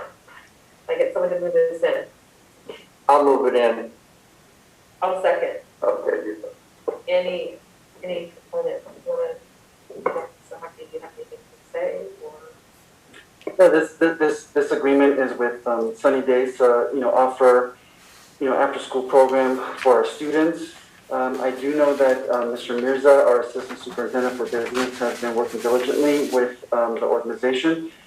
Alex, I don't know if you could patch him in if he has any comments before 13B, please. Thank you.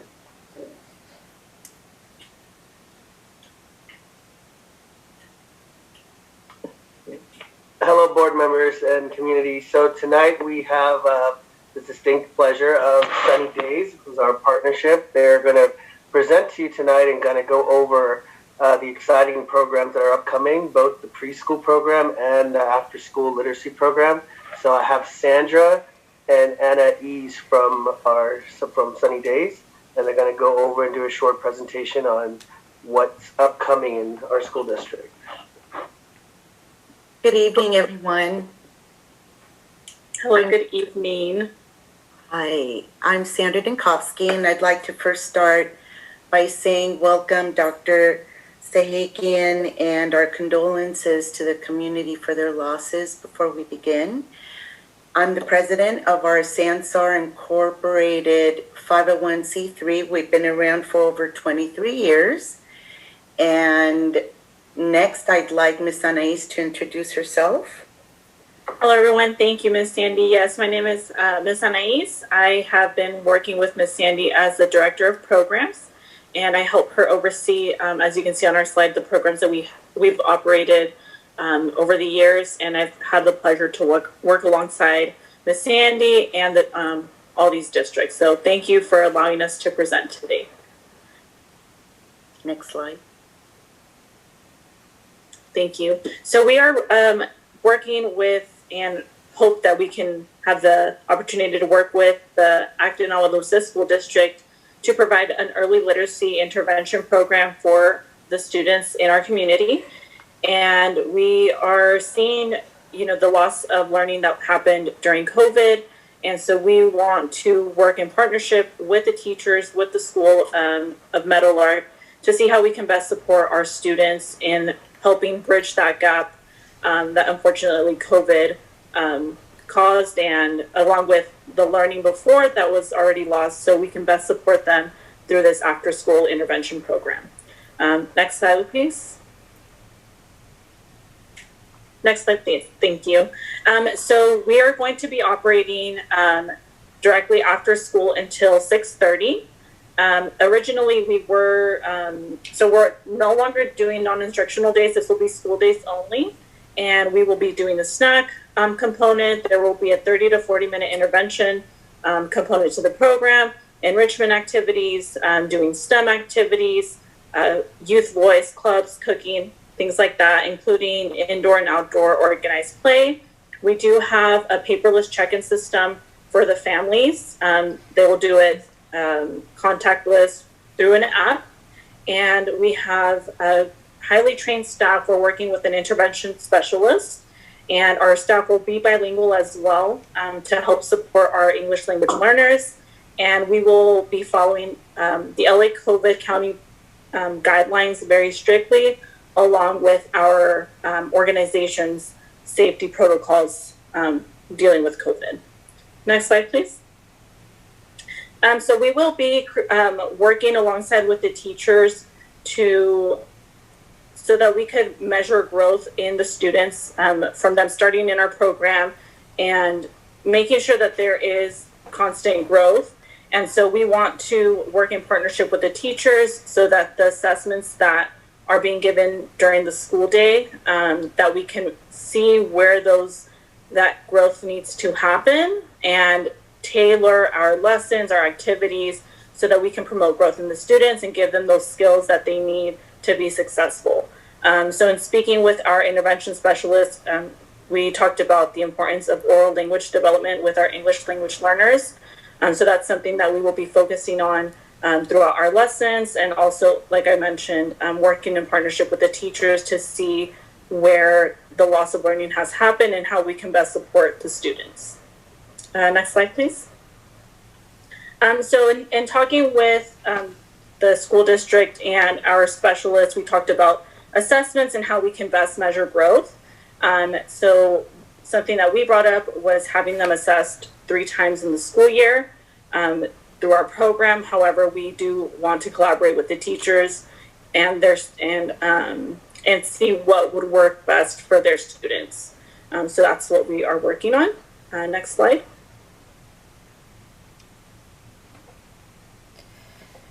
And this is, again, just goes over the explicit instruction that we will be giving to the students, giving our program leaders specialized training so that they are able to develop lesson plans that are targeting the needs of the students, giving them also enrichment activities where the students can put into practice what they have learned, also building those phonics skills and intentional sequence while addressing the whole literacy picture. And then also creating that school and home connection as well.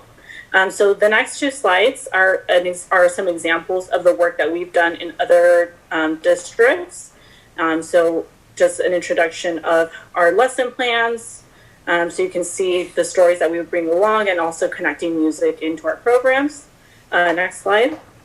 We also included some outdoor time for the students, small groups, and then computer time as well. And that is it for our early literacy program. And then Ms. Sandy, if you can continue for the toddler and preschool program.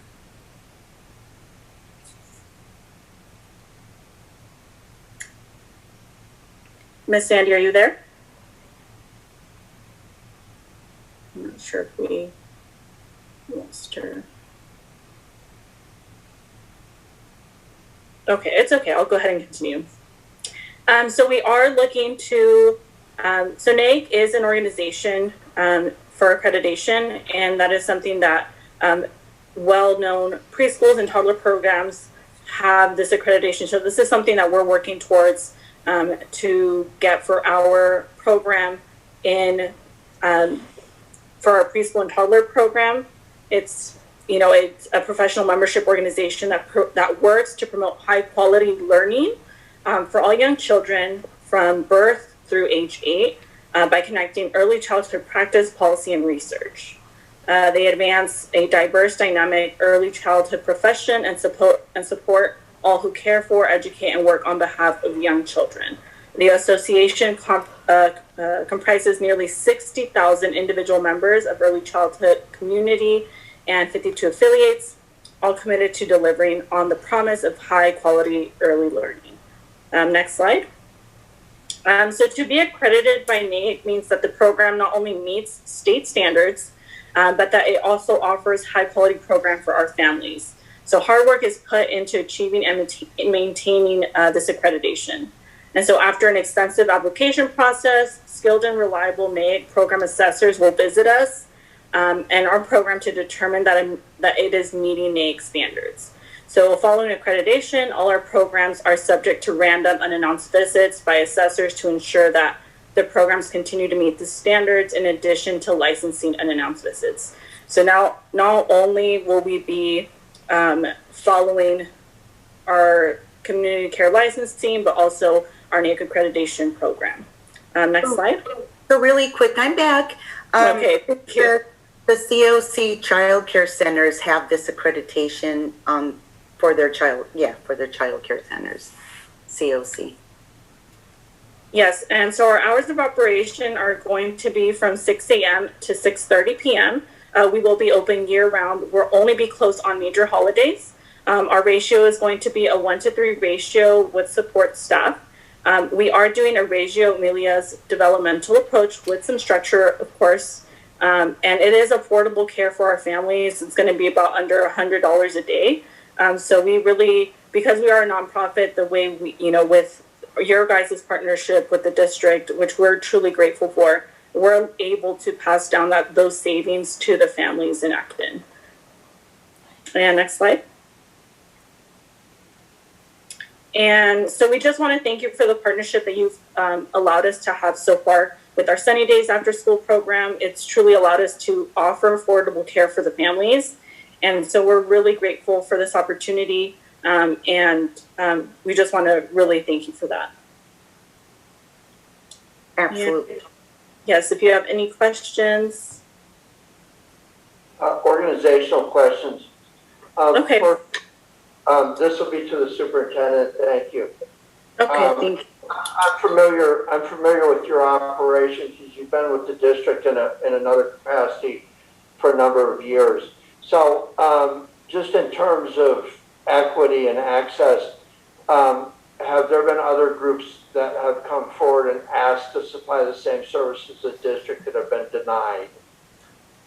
Thank you, Mr. Fallsgraf. For the vetting question, I have to defer to Mr. Mirza to support that response. Mr. Mirza. So to be really clear, has anyone besides Sunny Days come forward and expressed an interest and told that we're not interested in hearing what they have to offer?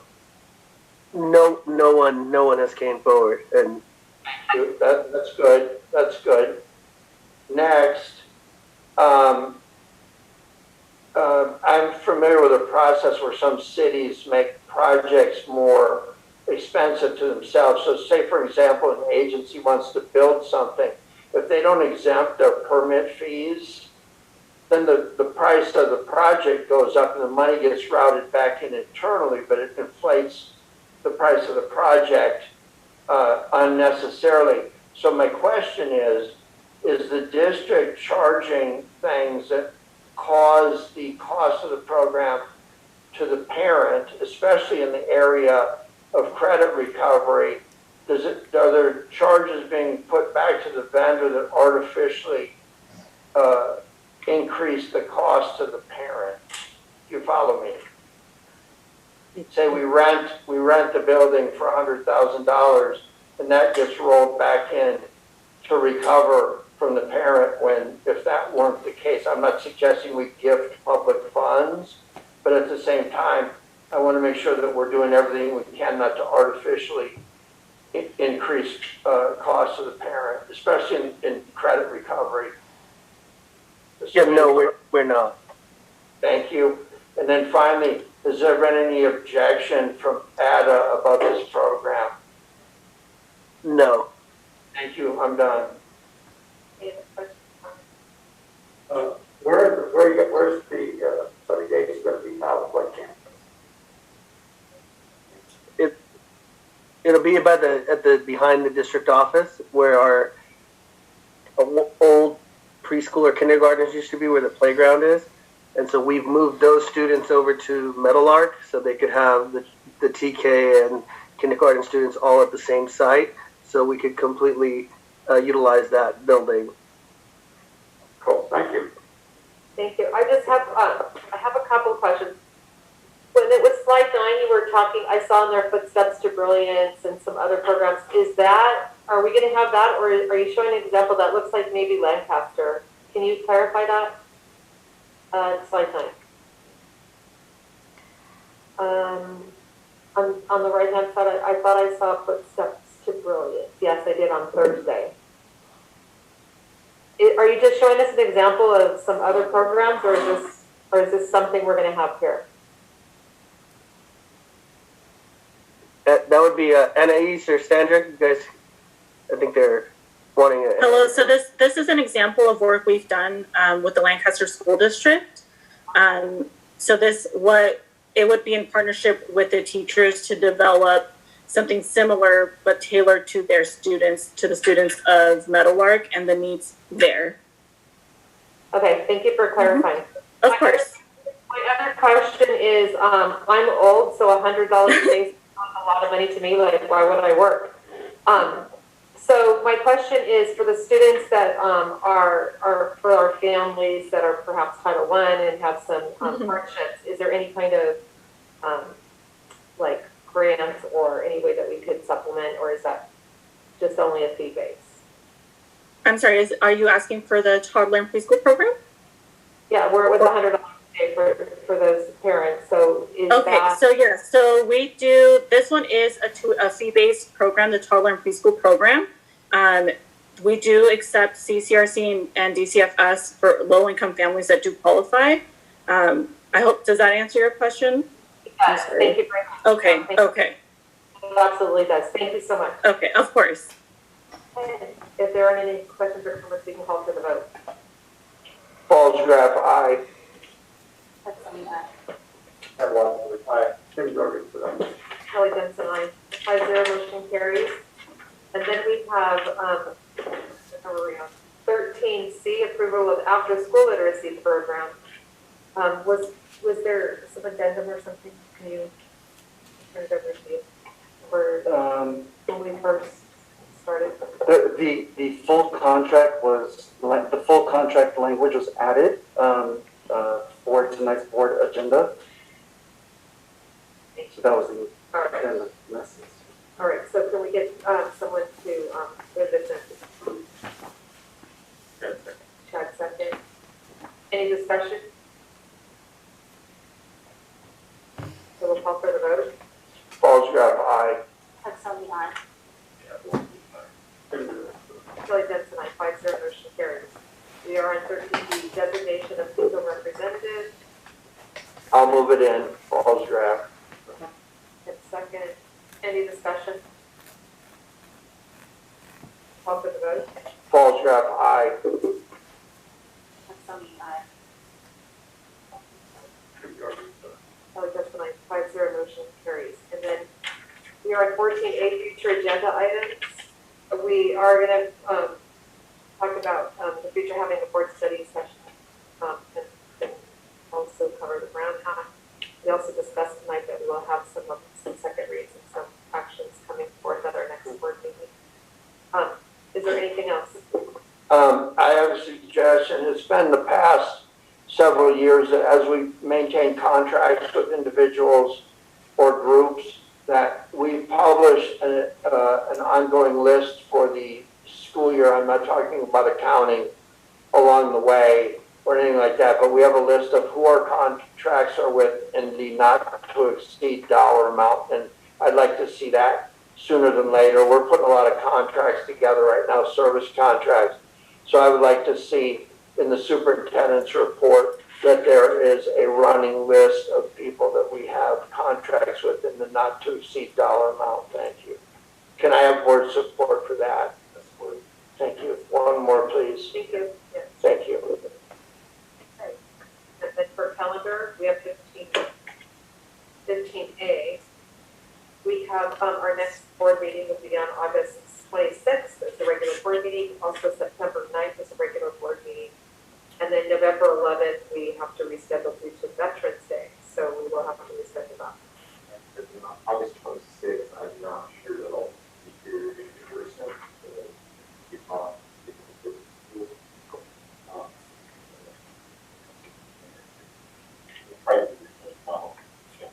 Thank you. Best wishes to your family and safe travels.